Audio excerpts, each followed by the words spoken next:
The Spot Track Podcast, talking sports contracts, the salary cap, and business of sports. Hey everybody, welcome to the SpotTrack.com podcast. I'm Kevin Sylvester along with Paul Peck and the founder of SpotTrack.com, Mike Giannetti. We're going to talk taxes. Yes. Stay with us. Stay. No. Really. Listen, no, it's because it's good stuff. Hey, listen, we all have to pay them. Right.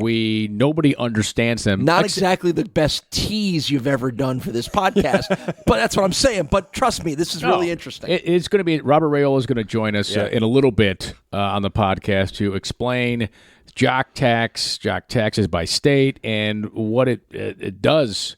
What this new tax law is going to do to sports. LeBron James going to L.A., what that means in terms of money, where Bryce Harper might be living in terms of his money and taxes.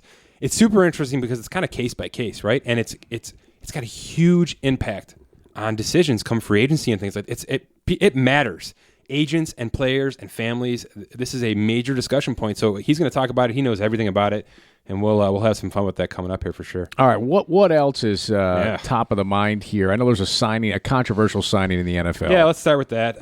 Reuben Foster, 3 arrests in 2018, suspended to start the year. San Fran just had enough, which nobody blamed them. And they basically said, you got no more chances, and then he went and got arrested again. At the team hotel, right? Yeah, at the team hotel. It's really, there's no arguing that one. Right. But it's a domestic violence situation. It appears. It appears. That's what's alleged. Right? That's what his past has been. That's right. So the news is obviously that the Redskins went out and claimed him. And from what I have been reading, they're the only team that put a claim in. Put a waiver claim in, right, yes. Which is understandable that no other teams did. Yeah, why would a team? It's classic NFL, Mike. As much as we all want to think that character and locker room presence and all that stuff matters, talent matters the most, and that's what the NFL is all about. And NFL will overlook a lot of character flaws if you are a really talented player. There's a tipping point, and for most of the league, Reuben Foster had gone on the other end of the tipping point. But for the Redskins, they see a player who is one of the better linebackers in the league, and they'll figure out a way to justify it to themselves that they can help get him better, and then he can help them get better. There's 2 points. Number one, he's a player. He's certainly one of the top inside linebackers in the game when he's healthy and out there. He's also dirt cheap, and that's the point here. That's the point the Redskins are trying to say without saying it. Right? They're going to pay him $50,000 a week for the rest of the year to be on the commissioner's exempt list, which means he's basically got to stay away from the team for the most part, and he'll get his paycheck. They basically hold his rights. They hold his rights. They do have to pay him though. And it's possible some of that gets recouped if there's like a backdated suspension, which could happen, might happen, maybe should happen, probably will. But the point is, he costs $1.2 million next year, and for a starting inside linebacker with the production he's put up, and you're going to put him next to Zach Brown, who's a top 5 inside linebacker in all of football, and just an absolute monster in terms of tackling. That's what they see, right? They see a cheap. Low risk, really good. Yeah, low risk financially, not low risk. Right, and to that point, Paul, the suspension to start the year voided his guarantees. So not only is the signing bonus gone, that stays at San Fran, but the Redskins pick up base salaries that are completely non-guaranteed. Like I said, dirt cheap, absolutely no risk. And if by some chance this guy's not suspended for an entire year, and he's able to go out there and perform for them next year, you put him next to Zach Brown, and it's probably a really great 1-2 punch. It is. It's a gamble. Yeah. The Redskins are gambling here. They're going to pay $257,000 for the end of the year to see where this guy falls next year. That makes it a very low risk gamble. It's $257,000 to see what happens next year. Right. Yeah. I look forward to the day I have $257,000 just to say, yeah. PR wise, I mean, is it? I don't know. Is it a gamble PR-wise? I mean, they're taking hits. They're taking hits right now, and it looks bad. And especially in today's climate, where I don't even know why I say today's climate. I mean, just his record speaks for itself, and it doesn't speak very well. Talking about his police record. That's what I'm saying. Yes. Here's what the Redskins were thinking, though, and it's crazy to think this, but the Redskins were thinking if we let this contract go, right? If we don't claim him, and he's not suspended next year and he's healthy and everything's somebody good else to go, will and will play against us. Not only is there a chance somebody else gets him, but he'll probably cost more than $1.2 million, right? Because he's on a rookie wage scale right now. So the chance is, if he wasn't claimed, he might have made more money next year somewhere else in having this contract void out into waivers. So I think there's been a significant change in the NFL where in years past, say 10 years, 15 years ago, all these issues didn't really matter. Guys who could play were still getting drafted in the first round, regardless of all this stuff. I think the league has changed. I think they've been forced to change, and that's all for the good. But ultimately, like I said, it's about talent. And if you have if you have a first-round talent, but he's a seventh-round person, then you take him in the fifth round because there's less risk financially and less risk if you cut him. If he screws up and you cut him, all right, we cut a fifth-round pick. That's what the NFL is, to be very honest. It's not, if you rolled 11 Eagle Scouts out there, you might go 0-16 on offense or defense. What Eagle Scout was a good athlete? That's all I want to know. You know what I'm saying. You know what I'm saying. Aren't we at the point of if you aren't politically charged, you can play, right? Yeah. I mean, if what you've done hasn't pissed off people politically and you can still play football, you're going to play football. Fair enough. All right. Right? Yeah, the good news is that the government will see some tax money from Foster's paycheck.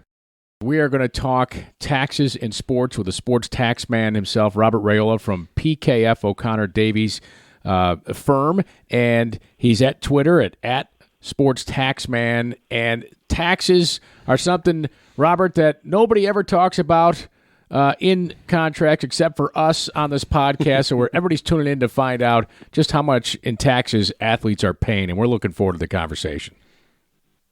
Same here. I think it's important to note, Kevin, that there are a lot of factors that go into deciding where a free agent signs. Some go for the most money. Some go to win a ring. Some go because maybe they're a linebacker and they play a 3-4 or a 4-3 that is their system. But somewhere in those lists of 10 items that may influence a person's decision should be looking at taxes, because the best gross deal may not be the best net deal. There's a big difference signing with, say the LA Rams or the Miami Dolphins, Miami playing in the no-tax state. So there is a big difference, and it should be a consideration at least to where you're going to decide. It may not be some guys will go for the most money. They may say, I want to get the most gross money, but it may not be the best net money. So some people, it's a big factor. Other people, it's not a big factor, but it should be a consideration at least. Do you know of cases, and you don't have to be specific on this, Robert, do you know of cases of players that have specifically made their decision based on that factor where maybe they felt like all other things were even, opportunities and all that other stuff where specifically it was, I'm going there because I'll pay less taxes? Yeah, I think you had, I don't know if it was the number one factor, but when Ndamukong Suh a couple years ago signed with, as a free agent from leaving the Lions to go play for the Dolphins, he grossed $60 million. In Florida, there's no state tax, but when Dolphins play some road games, there would be some Jock Tax, so tax on the road. He would have netted, we estimated, about $36 million net. This is under the old law. If the Lions wanted to match and try to keep him, they would have had to pay him $65 million to net to the same 36. And if the Raiders wanted to try to match, they would have had to pay him $70.1 million to net to the same 36. So I think it was a big consideration for him. But then again, this year he went and signed with the Rams. It was a shorter deal. But I think it's important to note, especially in football, the way it works, fellas, is that in all the sports, most of the states tax you on duty days, number of days work, practices, and things like that. But in football, a team like when Ndamukong Suh played for the Dolphins, he practiced and played on a home game. He was there in Florida 7 days a week, and on a road game he was there at least 5 days a week. So the majority of his income, about 85% of his income, for good for him when he was playing for Florida, was earned in Florida. With the Raiders, the Rams, the majority of his income would be earned in California, and that's not good. So even if he's non-resident in California, on his football income, he'd be paying tax on 85% of that. So I think, again, it's a consideration that some guys have signed because of state. And some guys have come out and said, state taxes were a big thing. and Mike's got a lot of stuff to get to here in a second, but I still can't get past it. Ndamukong Suh, gross 60 and only netted $36 million. I think people hear that and like, wow, so $60 million is not really $60 million. Right, and you want to look at it's even worse now. The highest paid player in the league, NFL, this year, and thanks to Spot Rack for helping out with this, was Aaron Rodgers. He's making $66.9 million. Mike G money. But he after taxes he's netting only by 36.5 because under the new tax law he can no longer deduct state taxes on his federal income tax return. So it's not what you make, it's what you keep, and these guys do pay a lot of taxes. Hey, Robert, what happens to these London games in terms of the jock taxes? How does that work with the teams having to travel and then obviously, practicing? I mean, they spend a bunch of days over there, right? Yes. What happens is this is where it gets really interesting in terms of the players and the coaches and whatnot. So the players go over there and they spend, roughly a week, and there's a big strategy as to whether you go out on Monday or Tuesday or Thursday or Friday, with being tired and the time difference and whatnot. But the top tax rate in London is 45%. So if a player goes there, he's going to pay 45%, get a credit back here at our top rate of 37%, and still have to pay state taxes. So wait a second. If you have an LA Raider going over there, he pays 45% federal tax to UK. He's paying 13.3%, and some of the other taxes he's losing over 60%. So if he's making $100,000, he's only putting in his pocket, $40,000. So it's a big thing. I believe that in order for the NFL to eventually go over there, they're going to have to do some tax equalization to make it fair for the players. I don't know that the players would want to play there for the time difference and all that, and the taxes is also a big thing because our rate is going down and their rate is stayed at 45. So I think it would be important to have some tax equalization to benefit the players on that. So Robert, what about Mexico City? Did the Chiefs and Rams lose money because they had to go back to L.A.? I don't. The Rams were actually in Mexico City. Rams never went. They never went. They practiced in Colorado. So neither team actually went. Yeah, no, but the Rams went to Colorado for tax purposes. They practiced in Colorado for the altitude, and then had to go back and play in California. So they're saying that's a different formula, huh? Right. Here's the thing: is I assume that most, especially in football, most of the players are a resident of the state where they play in because of the amount of time they spend there. So the players on the Rams that are residents of California, let's say they paid $10,000 in tax to Colorado, they would get a full credit in California because the California rate is a lot higher. So that wouldn't be a penalty to that. But there were a lot of times, and I know we talked about this when East Coast teams, and I don't know about this year, but took a road trip for the NFL to the West Coast, and they stayed out there 2 weeks. And one team last year, I think the Eagles had a game in Seattle and then a game against the Rams, and instead of practicing in Seattle and not paying any tax while they're out there, they practice in L.A. So it was more tax. So it's different every time. The teams don't care; they're going to do what they want to do to benefit themselves and try to win the most games, and they're not going to care if it costs the players a little bit more money in taxes. We are looking at this really cool Jock Tax pro football tax map that PKF O'Connor Davies put out, and at Sports Taxman on Twitter. It highlights the states and which states don't have a tax and the highest tax states when it comes to that. So very, very interesting. Matter of fact, you mentioned something. If I were an NFL player, a guy like Aaron Rodgers, for example, I'd have my permanent residence in Florida or Texas. And on Mondays after film study, I'd get in a private jet.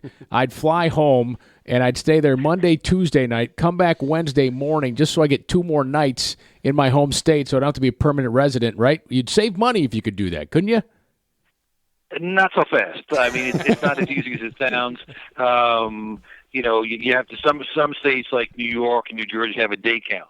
So in other words, if you played for the Buffalo Bills and you had a permanent place of abode, like an apartment or which you'd have to have, or home or whatever, and you spent 184 days in New York, which you probably spend more than that, again, because on the road games you're there 5 days a week. The home games you're there 7 days a week. You would be deemed a resident of New York. So it's not as easy as it sounds. There is some planning in other sports, but not so much in football because it's guaranteed language in the contract or whatnot, but there is some planning that can be done in baseball, and we try to do that. The interesting thing is that the rates change a lot, and if you notice this year, New Jersey is now up to 10.75. Effective back to the first of the year. So, Saquon Barkley, those guys, the rate went from 8.97 to 10.75. So almost up two full points. So it's a big difference in the amount of taxes they have to pay, and they made it retroactive back to January 1st. By the way, when I worked for the Sabres, the first billionaire owner I worked for, they had people watching him to count the days in New York, standing by his bed. When he Tom Golisano, when he moved to Florida, they had. New York State would watch him, to make sure, right? Because there's a lot of tax money in line. Robert, the high profile, high salary, big money. Yes. The Giants and Jets are actually interesting. What if the guys live in New York? I think most of the players don't live in New York because I don't think either team now has a summer camp in Albany or upstate New York anymore. So I think most of the guys live in New Jersey. And it's interesting that the rate changed because the New York rate I think is about 8.82. So it was very close to what New Jersey rate was, but now New Jersey has gone through the roof. They normally try to keep them close to each other so that one wouldn't be, people wouldn't be tempted to live somewhere else or move across the border because of much lower tax. Are these taxes the same as self-employment taxes for, people might be listening? That's a different concept. And the way the expenses are deducted is done differently too, but self-employment is a different concept. Golfers and tennis players are treated differently than the employees, which most of the players are employees of the team. There was a case way back when, Kevin, you may be familiar with this. Way back when there was a Minnesota North Stars player named Gary Sargent, and he tried to say he was a member of his employee of his own corporation. But in the four main team sports and in soccer as well, players are deemed to generally be in the four main team sports be an employee of the team. So that's a different, tax different way. Self-employment, they would have self-employment income on their self-employment income, like endorsement income or whatnot, but it's a different tax. You got me thinking, Robert, and I grew up in the area, so I'm familiar enough to say that conceivably you could be an athlete who plays for the Jets or the Giants and live in Pennsylvania. It's about an hour ride. A lot of people do it that way. That's a significant tax break. Would you ever tell a client you might want to think about crossing the Delaware River? It's even better that if you can become if you are with the, I'm not going to mention his name, but the running back who was drafted in the first round has had an incredible year, is from Pennsylvania. Pennsylvania and New Jersey have a reciprocal agreement. Whereas if you are a resident of Pennsylvania, you wouldn't pay New Jersey tax. So you can see the difference between if indeed he was deemed to be a Pennsylvania resident, he's got a home there, registered to vote, car or whatnot. The difference between 10.75 and 3.07 is huge numbers, especially in the first year when he gets the big signing bonus. So that's something that I thought about that player because of the big difference. So that was also a factor on Kirk Cousins. Kirk Cousins had no intentions of ever coming to the Jets because Kirk Cousins is reportedly a Michigan resident, and Michigan and Minnesota have a reciprocal agreement. So Michigan's tax is in the high 4% area, whereas Minnesota is 9.85. So, and New Jersey at the time was 8.97, and it's not even higher. So, you would want to be very careful with that. But Cousins could indeed be a resident of Michigan, and the running back could be a resident of Pennsylvania. Would save a ton of money. Unbelievable. So we should have known. We should have known where Cousins was going to go if we'd have known that. Yeah, I tweeted that out. I had that one. I never talked to him or his agent, but that was a factor, and it was a big, because he got a lot of money, and there's a big difference between New Jersey and maybe he used the Jets as a way to get the money up higher. So I'm curious about this when it comes to, you mentioned signing bonuses. So when it comes to signing bonuses, is it better for the athlete to get the signing bonus tax-wise, or have it spread out guaranteed money, or is there no difference whatsoever? It depends. Look at Clayton Kershaw. A couple years ago when he signed his big contract, and Mike probably has it on Twat Track, but he got a lot of money, and he got, in his first year, he got 20 or 23 million. 20 of the 23 was a signing bonus. Kershaw's agent did a great job in the sense that he lives in Texas. and he's a Texas resident, reportedly a Texas resident. So none of that $20 million signing bonus he got would be taxable in California or any other states. Then this time around, he opted out, and he did a similar type of thing where we got a big signing bonus. So that's really well done. That works in baseball because you have to have certain language in the contract, and the baseball language is good for the players, where it's football not so good. That's important, and sometimes it does make a difference to get a signing bonus. Some guys, you want to do deferred money because you're afraid the player may spend it, but I like to get the player up, to play the money up front, and do what you want, and try to be prudent with the money, and save it for a rainy day, or do what you want to do. But I believe in the dollar today is worth the dollar is better than getting now than watching to the future. That's fascinating. I know you wanted to dive into the college side of this a little bit with college sports and college football specifically. Some thoughts on how taxes are, sort of finding their way into the college football world? Yeah, I wanted to talk to Mike. You and I talked about that. This is very interesting. Yeah. Let's say Michigan or UCLA or USC or the big college, Ohio State. Under prior law, fans, if they wanted to buy tickets, could take an 80% deduction for seat donations to get better seats. In other words, you pay $200 for the seat, and you pay above and beyond that to get a priority. You pay like a little license charge, right? These fees used to be 80% deductible. They are no longer deductible in 2018. And a key part of the law says that contributions are deductible if they could lead directly or indirectly to a right to purchase seats. So think about it. I don't know, let's say Penn State, or I don't know what other schools are come to mind with big programs, but it's a big loss of revenue to them if people can't, pay this money and get a deduction. Schools may lose a lot in revenue, ticket revenue. So that's something the IRS is going to address further. But that was a big change. Are there ways that schools can get around it? Can they call that fee something else, Robert? Can they call it an academic achievement benefit? I mean, I've seen this stuff in college athletics all over the place in how you can donate to it. I mean, so has somebody figured out a loophole yet on this? I think the teams are working on, ways to just best comply with the law and best, get around. I don't want to use the word loophole, but best get around the law and do that. I think you'll hear a lot more over the next 6 months on that. They're just taking the fun right out of college sports.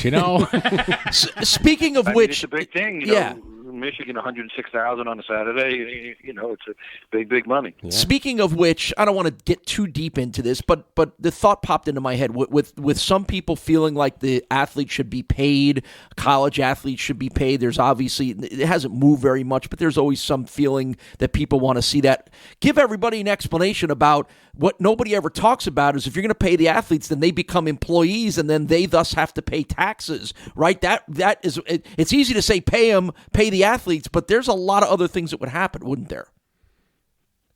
Right. It would be a big issue. You would have state income tax, federal income tax, you have payroll taxes. So that's something that I think you talked about a lot. Some of the things were talked about a lot. It came to fruition, the whole gambling thing. Everything you read now, MLB struck a deal, and all these new deals. The Vegas Knights, as of this morning, announced MGM announced they're going to have a kiosk in the arena so guys can bet on who's going to take the next shot, or all these different proposition bets. So I think it's a big thing. Similar to that, players will. I think one day in the near future, players will eventually get paid. I think they just keep it the way it is. Pay them under the table like they've been doing for many, many years.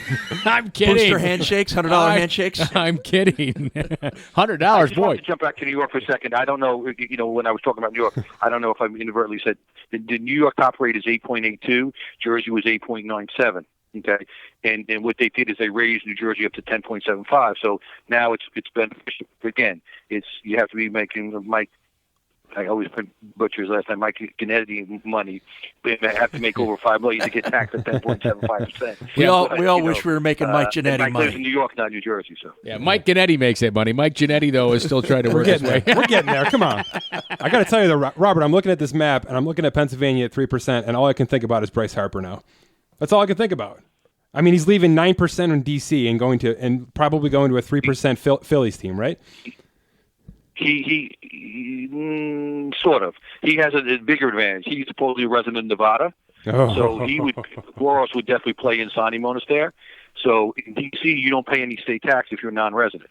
All the players that paid that, almost none of the players live there as a resident because they would only pay the state tax if they were resident. Actually, all those rates there are resident rates. You mentioned deferred salaries too. He would definitely get us.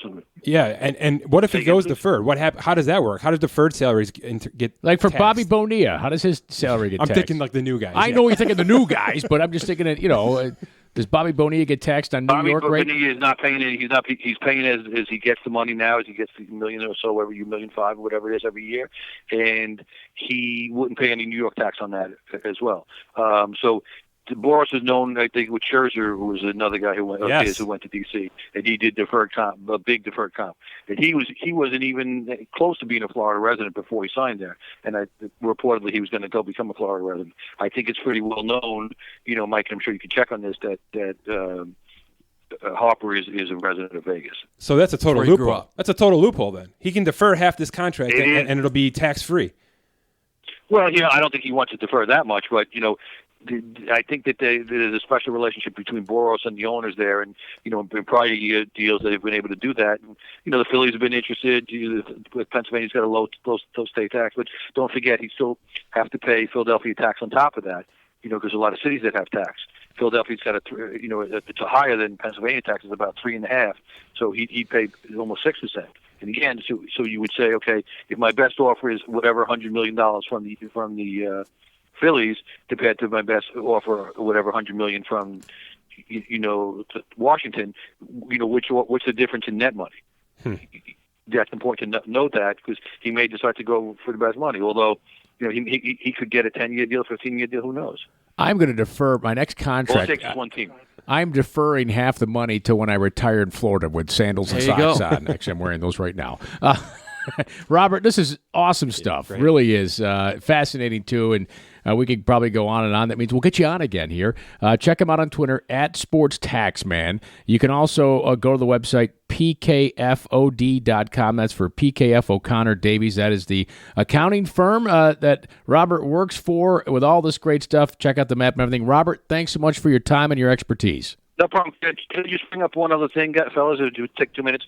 One important thing under the Tax Cuts and Jobs Act, the new tax law, all unreimbursed business expenses for players that are employees of teams, such as agent fees, union dues, clubhouse dues, conditioning costs, fines. When Mike's always posting on the great website Spot Track about all these fines, it used to be some of the fines, if they were against the league or team rules, would be deductible. If against public law, like, for DWI, whatever, would not be deductible. However, now all those fees are no longer deductible. Not only that, state taxes are no longer deductible, limited to $10,000 on a player's return.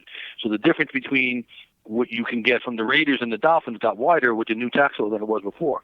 So again, players should absolutely consider taxes when they're going to go somewhere. Shouldn't be maybe not the deciding factor, but it should be a consideration.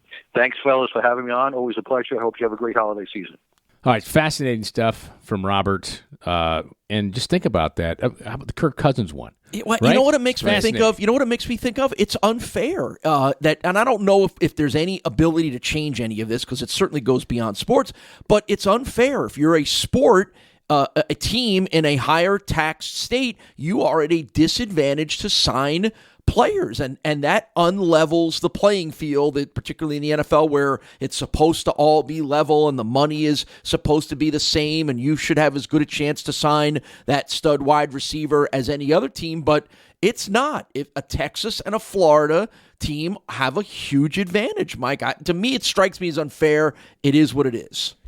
I got to think there's some sort of normalization in process, right? Well, you just have to pay more, right? I mean, the Bills are going to have to pay more to get that net up to the same place than the Dolphins would, and you'd have to get a player to understand that, or the team would have to say, okay, if it's us versus the Dolphins or us versus the Bucks, we've got to pay $5 million more to get you to the same point. Well, to me, the fascinating one were the reciprocal states, right? Where Michigan and Minnesota have that reciprocal. If you're, so you pay Michigan rates if you're going to play for the Minnesota team, right? Pennsylvania, New Jersey.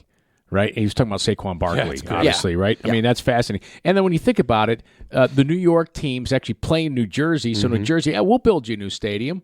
and then they jack the tax up to get the money back. Yeah, and now they've got gambling. It's all one big wheel there, right? Yeah, it is all one big wheel. Who'd have thought there's actually an advantage to living and paying the taxes in New York? It is if you're a New Jersey athlete. So here you go. We live in Buffalo. They're talking about a new stadium again. Well, you know what? They should leverage this and say, look, you want us to build a new stadium? I'm looking into buying some real estate in Fort Erie. Yeah, but lower no kidding. Well, Canada taxes are even higher. I know, they're even worse. But lower the tax rate so we can get better players in here. Yeah. So, right? Think about it. Think about that. Ultimately may have some factor in whether you can get quote-unquote better players. How do the Dolphins and Jags suck so bad right now? That's a good point. I mean, what are we doing here, people? Right. That's a great point. And the Vegas Raiders? They should be unbelievable. Yep. When you think about it, high taxes equals more wins. That's what's going on. Tampa, Jacksonville, the Dolphins, they should be great. The Cowboys and Texans should be phenomenal every single year. Yeah. The Titans should be great. And the Raiders will be phenomenal. It's cap management. And the Seahawks. We don't talk about the Seahawks. They're in Washington. There's no state tax. I did not realize that. I didn't either. Yeah. You always hear about Texas and Florida being the no-tax states. So why do the Mariners suck? They're actually pretty good. They're rebuilding. They're rebuilding right now. They've been decent. They've had good years.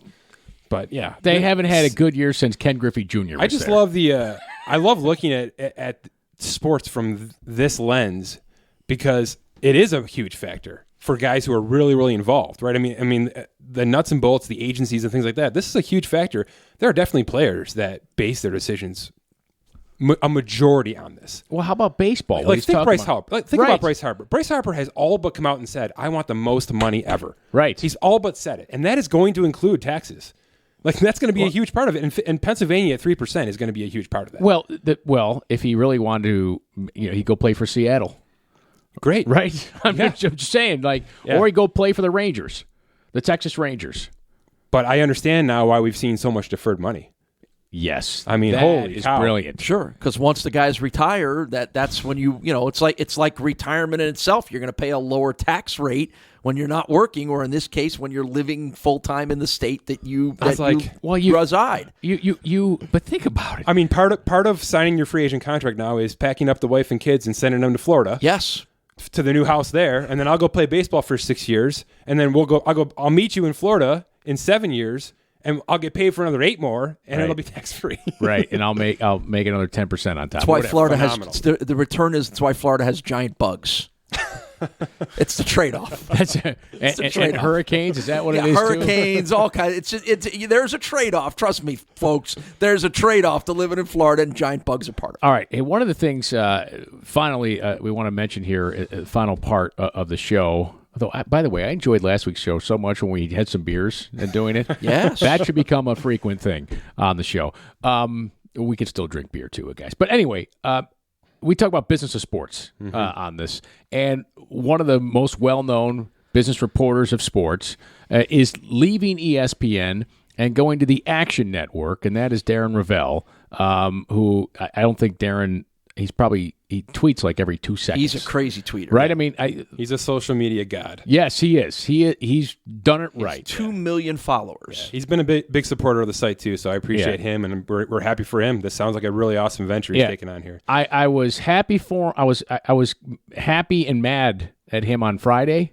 Because he tweeted out that you could watch the Tiger Phil match for free. Its tweet was somehow Bleacher Report Live is letting the stream for free, and everybody's like killing him. Yeah, right. But I was like, damn it, I'm going to watch it. Yeah, what are you killing him for? I was remotely. I watched the thing on my phone. Yeah. It was great. So did I. And it was a blunder there, but that's what Darren Rovell does. So ESPN is, I think, losing. A recognizable person for their brand, for sure, going to the Action Network. And I do know a golf writer who works for the Action Network who left ESPN to do so, Jason Sobel, great guy. And he just said, I asked him, like, what's it like? He's like, you know what? I come out earlier in the week now to give people who odds after talking to players and who I think has got a chance at winning the tournament, performing well. It's a completely different deal. Well, look, every league has some formal connection now with the gambling process. Or fantasy, as right? Robert just mentioned, there's kiosks going into stadiums. Well, although Darren just tweeted that the Vegas Golden Knights are denying that they have no plans to do that yet, even though Robert mentioned it and you just did that there was going to be a betting kiosk at the Knights games. We're not years from that. We're months from that. No, I know. Well, how about this? As I'm looking through his Twitter feed, he just tweeted earlier this morning an astounding 20% of DraftKings business is already sports gambling. That's right. And 20%. They just it's only in 8 states. Yeah, and they just legally converted it over. So it's only in 8 states. It's going to be huge. It's going to be available everywhere, and it makes perfect sense for a guy like that to join a gambling-only network because there's no better social media presence, marketing presence than Darren Rovell in terms of sports marketing right now. So. I'm sure they're paying him more. Yeah, or he wouldn't be leaving. I'm guessing there's pretty good money in a gambling website right now. Right. So. Well, here's the other part. I mean, he either had an out in his contract with ESPN or his contract was up. Yeah, I would imagine. Right? I mean, you can't just walk. Or the buyout was worth it to him. Perhaps, yes. It's just fascinating. Fascinating. Yeah. Like, we talk about We're the athletes see more of it all the time, and yes, you're going to see more of this too. Mm-hmm. All right. That's going to do it for this edition of the SpotTrack.com podcast. I do want to mention a couple things. Number one, please rate us where you get this podcast, whether it be on iTunes, Spotify, wherever you download the podcast or listen to the podcast. Please do so. The other thing, check out. Let us know if you're in a no-tax state. Yeah. And if we can live there. Premium section. Check that out. It's an ad-free experience. So, for example, when you go look at the Jacksonville Jaguars payroll, you don't get hit with the ad for the Jacksonville Jaguars pillow pet.